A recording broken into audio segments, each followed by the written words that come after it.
मेरे सामाजिक परिवार के सभी सदस्यों और यह वीडियो देखने वालों को नमस्कार।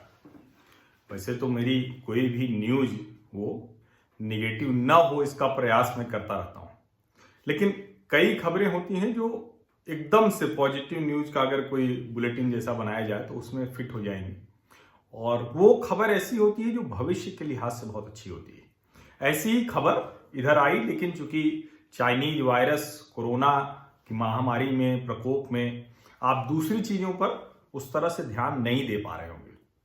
अब आप ध्यान नहीं दे पा रहे हैं तो नहीं दे पा रहे हैं, लेकिन इसीलिए तो आप मेरे सामाजिक परिवार के सदस्य हैं कि मैं उसको ध्यान दूं और आपके ध्यान में लाऊं। ऐसी ही एक खबर, और एक खबर नहीं है, वो खबर तो बहुत बड़ी है और 2-3 खबरें हैं, लेकिन जो मूल है कि इस देश में हर जरूरतमंद व्यक्ति की पहचान हो और उसकी पहचान किसी जिले, किसी राज्य इस तक सीमित नहीं हो। जैसे मान लीजिए कि मैं अगर सार्वजनिक वितरण प्रणाली के तहत मुझे राशन चाहिए, मेरे पास एक राज्य सरकार ने राशन कार्ड जो दिया था मुझे वो मेरे पास है, तो उसके बाद दूसरे राज्य में मान लीजिए किसी वजह से मैं हूं वहां फंस गया, वहां गया था, तो मैं उस पर राशन कार्ड ले सकूं। क्या राशन कार्ड चाहिए? नहीं, नंबर चाहिए। और इसीलिए ये जरूरत है कि हम समय के लिहाज से कैसे देश को बेहतर कर पाएं, उस पर बहुत समय से कोशिश चल रही है, बहुत सी चीजें हो रही तकनीक के प्रयोग से। लेकिन ऐसे ही एक है कि मान लीजिए कोई जरूरतमंद किसान है, बैठा हुआ है मेरे मूल जिले, गांव के जिले प्रतापगढ़ में, और उसको आंवला जो है वहां से बेचना है। मान लीजिए कि, और तो छोड़िए, हरिद्वार में बाबा रामदेव को ही लेना है मुरब्बा बनाने के लिए, या किसी और कंपनी को लेना है। बाबा रामदेव को छोड़ दीजिए, वो बड़े हैं, वो पता नहीं कहां से लेते होंगे, लेकिन मान लीजिए कोई छोटा कारोबारी हरिद्वार में बैठा हुआ है, ज्वालापुर में, उसको लेना है। वो बिना वहां गए वो ले पाए। अब ये एक कल्पना है, मैंने आंवले का उदाहरण इसलिए दिया क्योंकि अभी उसका कारोबार हो रहा होगा, वो इस तरह से बिक रहा होगा कि नहीं बिक रहा होगा, लेकिन ये भविष्य होना चाहिए कि कुछ भी कहीं भी कोई किसान बेचना चाहे तो वो कहीं भी बेच सके, क्या बेच रहा है वो जो खरीद रहा है उसको पता चल सके, और बिना एक दूसरे की शक्ल देखे वो माल खरीद बिक्री कर सके। ये दोनों जो उदाहरण मैंने दिए, राशन और ये उपज बेचने वाले, ये बड़े महत्वपूर्ण हैं। और इसी बीच में एक खबर कल आई कि उत्तर प्रदेश में महाराष्ट्र के रहने वाले अमन रमजान खान, उनको राशन मिला है। उत्तर प्रदेश में महाराष्ट्र के रहने वाले अमन रमजान खान को राशन मिला है। अब जब हम ये कहते हैं कि राशन मिला है तो इसका मतलब क्या हुआ? इसका मतलब ये है कि जो लंबे समय से जो बात चल रही थी कि कैसे एक राष्ट्र एक राशन कार्ड ये हो पाए, बहुत लंबे समय से कोशिश चल रही थी, और अब धीरे धीरे करके उसमें 17 राज्य जुड़ गए हैं। 12 राज्य पहले से थे। कौन कौन से राज्य वो थे? वो राज्य थे आंध्र प्रदेश, गोवा, गुजरात, हरियाणा, झारखंड, केरल, कर्नाटक, मध्य प्रदेश, महाराष्ट्र, राजस्थान, तेलंगाना और त्रिपुरा। यहां पहले से ही वो भारत सरकार के एक राष्ट्र एक राशन कार्ड में ये जुड़े हुए थे। 5 और जुड़ गए। 5 और कौन से जुड़े? उत्तर प्रदेश, बिहार, पंजाब, हिमाचल प्रदेश और दादरा नगर हवेली, दमन, दीव, ये जुड़ गए कुल मिला के। अब इसके जुड़ने का मतलब क्या हुआ? इसके जुड़ने का मतलब यह हुआ कि किसी भी राज्य का राशन कार्ड है, राशन कार्ड संख्या आपकी है, तो किसी भी दूसरे राज्य में ले सकते हैं। और ये पहले मतलब इसको करना तकनीक न होने की वजह से शायद मुश्किल रहा होगा। जब एक जगह राशन कार्ड है तो आप तो दूसरे मोहल्ले का नहीं पता है, पता चला कोई बहुत प्रभावी आदमी है, जुगाड़ू आदमी है, तो वो 4 राशन के कोटेदारों से राशन ले रहा है, 4 राशन कार्ड बन गया। और जो बेचारा नहीं है उसको अपने यहां ही राशन नहीं मिला, कहीं जरूरत में फंसा था तो बिल्कुल नहीं मिला। अब वो नहीं होगा। मैं उम्मीद करता हूं कि जल्दी से जल्दी खाद्य मंत्रालय पूरे देश में एक राशन कार्ड करेगा। और मैं कहूंगा कि जैसे बैंक अकाउंट राशन कार्ड से जुड़ा, बैंक अकाउंट आधार से जुड़ा, राशन कार्ड आधार से जुड़ा, वैसे ही सारी सेवाएं आधार के साथ जोड़ देनी चाहिए। और एक नंबर वो हो जाएगा, आपने उसको एंटर किया, उस डिपार्टमेंट के उस सुविधा उस सेवा लेने के लिए गए और वहां आपका वो वाला डेटा आपके सामने आ गया। वो अब मेरे गांव के जिले प्रतापगढ़ में हो, मेरे जहां परिवार रहता है, जहां मैं पला बढ़ा वो प्रयागराज में हो, या फिर मैं नोएडा, दिल्ली, मुंबई कहीं भी हूं, एक क्लिक पे वो मिल जाना चाहिए। उस तरफ हम जा रहे हैं। ये हो जाने से फायदा क्या होगा? 60 करोड़ लोग देश के कहीं से भी राशन कार्ड ले सकते हैं, कहीं से भी, देश के किसी भी हिस्से से, जहां भी रहते हैं। और इसी तरह की एक और खबर है तकनीक की जुड़ी हुई, वो भी कमाल की खबर है। ई नैम आपको याद है क्या? जो प्रधानमंत्री नरेंद्र मोदी ने उसको लॉन्च किया था, और एक राष्ट्र एक बाजार, जैसे वो एक राष्ट्र एक राशन कार्ड की बात है, वैसे ही एक राष्ट्र एक बाजार। अच्छा, इस सब में कहीं ऐसा नहीं किसी संघीय ढांचे पर चोट पहुंच रही। उत्तर प्रदेश सरकार के अधिकार सब उसी के पास रहेंगे, बिहार सरकार के सब अधिकार उसी के पास रहेंगे। ऐसा नहीं कि बिहार वाला राशन कार्ड वाला यहां आ गया तो वो नरेंद्र मोदी के अधिकार में आ जाएगा, ऐसा नहीं होगा। ये क्योंकि इस पे भी कई लोग कह रहे हैं ना कि सब कुछ सेंट्रलाइज हो रहा है। ये सेंट्रलाइज नहीं हो रहा है, ये आपका इंटीग्रेशन हो रहा है। दोनों का फर्क समझ लीजिए। केंद्रीकरण नहीं है, ये इंटीग्रेशन है, एकीकरण है, एकीकृत है। लेकिन इस एकीकृत व्यवस्था में जिसके पास जो अधिकार है वो वही एक्सरसाइज करेगा। पावर एक्सरसाइजिंग राइट्स उसी के पास है।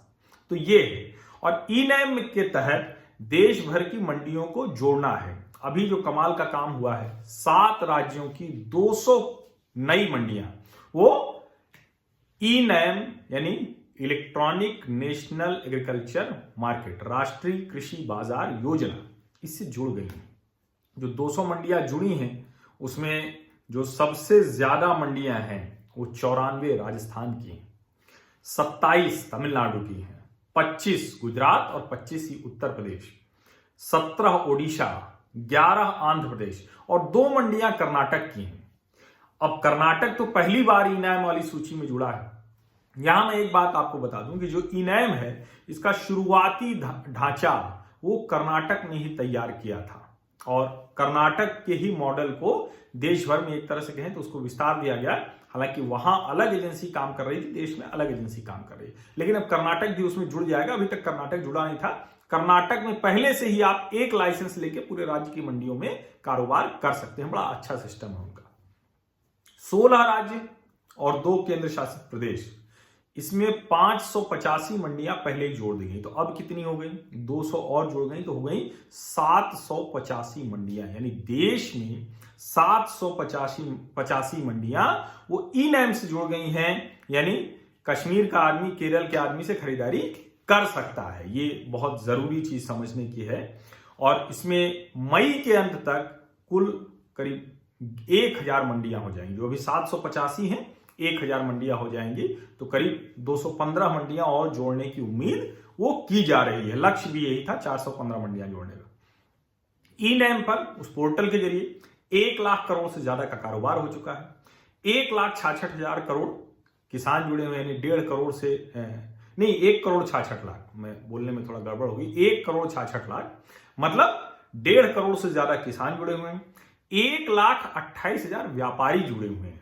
अब ये व्यवस्था जब है, इसके साथ कितने लोग जुड़े हुए होंगे, क्या क्या गतिविधियां होती हैं, वो आपको समझ में आएगा। जो शुरू में इन मंडियों में, उसको अंग्रेजी में असेइंग कहते हैं, वैसे कृषि उपज की गुणवत्ता जांच, तो वो गुणवत्ता असेसमेंट से असेइंग यानी समझेंगे क्या है। उस असेइंग की प्रक्रिया सभी मंडियों में की जाती है। वो सुविधा दी गई है। जब ई नैम हुआ तो उसके लिए अलग से बजट कर दिया गया। 25 कमोडिटी सिर्फ थी। कमोडिटी मतलब कोई भी जो कृषि उपज है वो कमोडिटी उसको बोलते हैं। तो उसमें आप जिन्स बोल दीजिए, कमोडिटी बोल दीजिए, कुछ भी बोल दीजिए, कोई भी जो मतलब गेहूं, चावल, दाल, ऐसे करके। तो वो 25 के असेसमेंट की गुणवत्ता चयन की व्यवस्था थी। अब 150 कृषि उपज की गुणवत्ता जांची जा सकती है ई नैम की मंडियों में। 2016-17 में 1 लाख लॉट और 2019-20 में 37 लाख लॉट।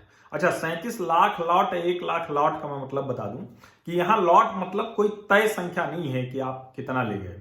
मान लीजिए कि एक किसान जितना ले गया वो उसकी एक लॉट है।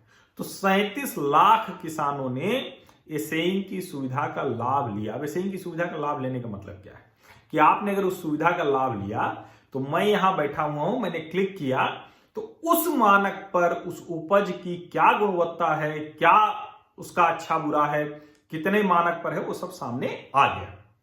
तो 37 लाख किसानों ने एसेइंग कराकर, गुणवत्ता जांच कराकर अपनी कृषि उपज इलेक्ट्रॉनिक तरीके से बेच दी। तो ये एक बहुत दोनों जो खबरें हैं, मुझे लगा कि ये आपको जानकारी रहनी चाहिए। और एक बात मैं जरूर कहूं कि इसमें ये खबरें आती रहती हैं कि कई जगह वहीं पे लोग फिजिकल डिलीवरी लेते हैं और वहीं एंट्री कंप्यूटर में करा देते हैं। तो मुझे लगता है कि राज्य सरकारों को देखना होगा कि ये ना हो। पता चला वो फिजिकल मंडी जैसा ना हो जाए पहले की एपीएमसी जैसा, कि मंडी में गए, खरीद बेच लिए, उसके कंप्यूटर पे एंट्री कर दी। कंप्यूटर पे एंट्री करना ये ई-नैम नहीं है। ई-नैम ये है कि आप देश के किसी भी हिस्से से किसी भी हिस्से में सबसे बेहतर गुणवत्ता का, सबसे बेहतर भाव का माल खरीद बेच सके, आप खरीद सके। और किसान के लिहाज से कहें जिसकी उपज है, कि सबसे अच्छी गुणवत्ता का माल सबसे अच्छे भाव में बेच सके, यह है ई-नाम। तो अगर उस तरह से चलेगा तो मुझे लगता है कि इसका फायदा बहुत धीरे धीरे लोगों को समझ में आएगा। और ये वक्त ऐसा है कि इसमें तो वैसे भी फिजिकल बहुत कम हो तो अच्छा है, फिजिकल डिस्टेंसिंग की वकालत की जा रही है। तो बेहतर है कि इस समय में तेजी में मंडियां जोड़ी जाए, लोग अपना कारोबार करें, वहां दर्ज करा के रखें, वेयर हाउस में उसे रख दें, जब बिक्री हो जाए तो उसे सीधे बेच दें, डिलीवरी कर दें। ये अगर बहुत, जिसको कहते हैं कि ठीक से ये काम हो गया तो बहुत से रोजगार के मौके भी बनेंगे। जो देश में अलग अलग समय में सीजन में खूब आ गया तो उस वक्त भाव गिर गए, गायब हो गया तो भाव एकदम से चढ़ गए, अचानक बाजार से गायब हो गया माल, वो सब जो मुश्किलें हैं उसको खत्म किया जा सकेगा, कम किया जा सकेगा। तो मुझे लगा कि इन दोनों खबरों को और इनके बीच में जो तार है, जो नंबर वाला तार है, और सब समझिए कि मैं तो कह रहा हूं सब कुछ आधार से जोड़ देना चाहिए। जिसको डर लगता है इसका मतलब कुछ वो गड़बड़ कर रहा है। बेहतर लोगों के लिए, जरूरतमंद का हाथ पकड़ने के लिए जरूरी है कि सरकार को, स्थानीय प्रशासन को, सबको जरूरतमंद के बारे में पता तो हो कि किसका हाथ पकड़ना है। किसको राशन चाहिए वो तो पता होना चाहिए ना अधिकारियों को। तो चलिए, तो बहुत अच्छा है कि उत्तर प्रदेश में जो पहला जो राशन दिया गया है वो अमन रमजान खान, जो महाराष्ट्र के रहने वाले हैं, उनको इस एक राष्ट्र एक राशन कार्ड के तहत, जो उत्तर प्रदेश ने 15 राज्यों के लोगों को राशन देना शुरू कर दिया है, तो वो ही हुआ है। बहुत बहुत शुक्रिया, बहुत धन्यवाद। आपको लगता है कि ऐसी खबरें भी YouTube चैनलों पर बात की जानी चाहिए, ऐसी खबरों की भी चर्चा आगे बढ़े, पॉजिटिव न्यूज कह लीजिए, सकारात्मक सार्थक बात कह लीजिए, तो आप मेरे सामाजिक परिवार का हिस्सा बन जाइए। उसके लिए आपको कुछ नहीं करना है, सिर्फ सब्सक्राइब कर लेना है, नोटिफिकेशन वाली घंटी दबा देनी है। बहुत बहुत शुक्रिया, धन्यवाद।